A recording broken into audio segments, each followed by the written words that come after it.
What I want to share with you on today's video is how I help clients set goals for their multiple seven-figure businesses.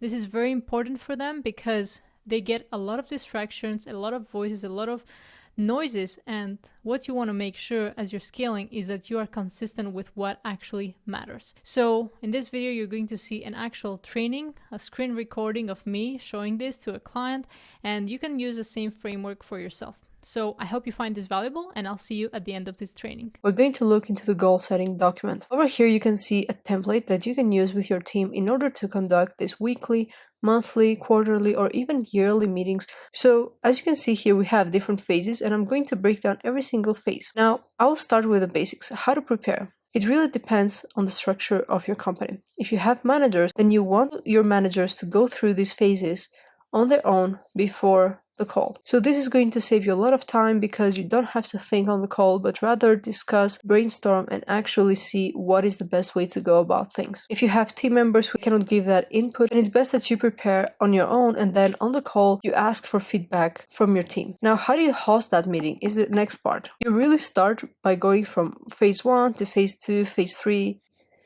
and phase 4, and phase 5. So as you're going through the different phases, what you need to do is not just have a monologue, but actually ask for your team's input. Meaning, when you have the managers and the stakeholders, you all need to have rounds of sharing your opinions and your views and strategies that could help you. Then when it comes to taking feedback and taking action, that's what we have done right here when it comes to doing things better and more and new. And I'm going to explain to you in a bit what does that look like. So let's start breaking things down from phase 1 to phase 5. Now on the phase 1, what you want to do is you want to point what is the current situation of the business. Let's say, for example, you are having like a monthly goal setting session. Then you want to see what happened in the previous month, right? So if you're having low profit margins, you're going to add it here. So current situation, low profit margins, okay?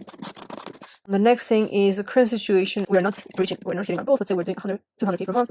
Our goal was 500, right? You don't want to have the current situation as to like everything that is happening in the business, but actually the points that you want to address and you need to address in order to set goals for the other phase of the business for the new time frame. So as you're keeping the notes right here on the points, then the next part is defining the goal. So you're going to define the goal, first of all, as the CEO of the company, and then you're going to ask the managers what are their goals in their departments. Our goal is to hit 1 million per month. And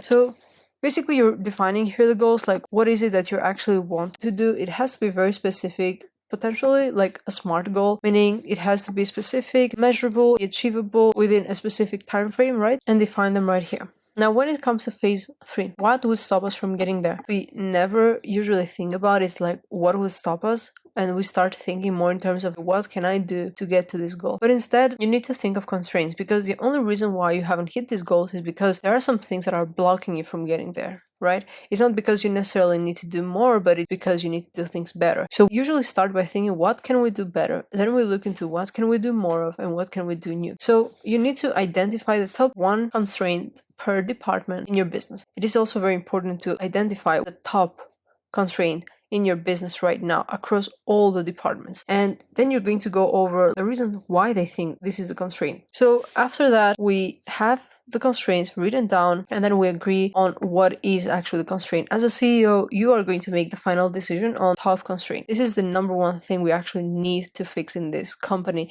in order to hit this goal from phase 2. Then the next part is defining the metrics, the target KPIs. What exactly is it that you're looking to reach for the entire company? You go in here, you add for the marketing, okay, we want to do this in ad spend, we want to have this kind of click-through rate or cost per lead, or how many calls you want to book, you want to have this right here. And now the phase 5, and this is the last phase, is basically setting priorities and creating tasks. So for example, you start with this framework that is called better, more, and new. Better, it means improving existing processes, products, or services. Let's say your service is not very streamlined, then you just go and say, okay, let's improve the onboarding process of this because it's causing us so many problems and we are blocked and we cannot manage as many clients as we would like. So let's do this better. Another thing is, okay, let's do better when it comes to reporting. Sales reps are now changing the statuses on the CRM. This has to be done. It has to be imperative that they have to do this. And when it comes comes to doing more, it's increasing the quantity or scale of a particular aspect of the business. So that means we're looking to do more YouTube videos, we're looking to make more content, or we're looking to sell more a specific low ticket offer. This is what it means to actually do more. And then when it comes to doing new, is exploring new ideas and new markets. It could be you launching an offer that targets a new demographic or a new market. So this is the last thing you want to do, because here's the thing: if something is working, you need to do better at this, and then you need to do more of this.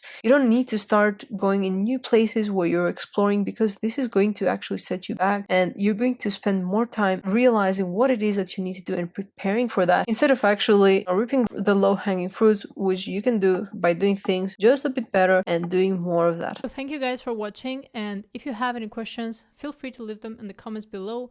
And if this is you wanting to scale your business to multiple 7 figures by fixing your operations and backend, feel free to book a call with my team or myself with a link in the description. So until next time, have a great day. See ya.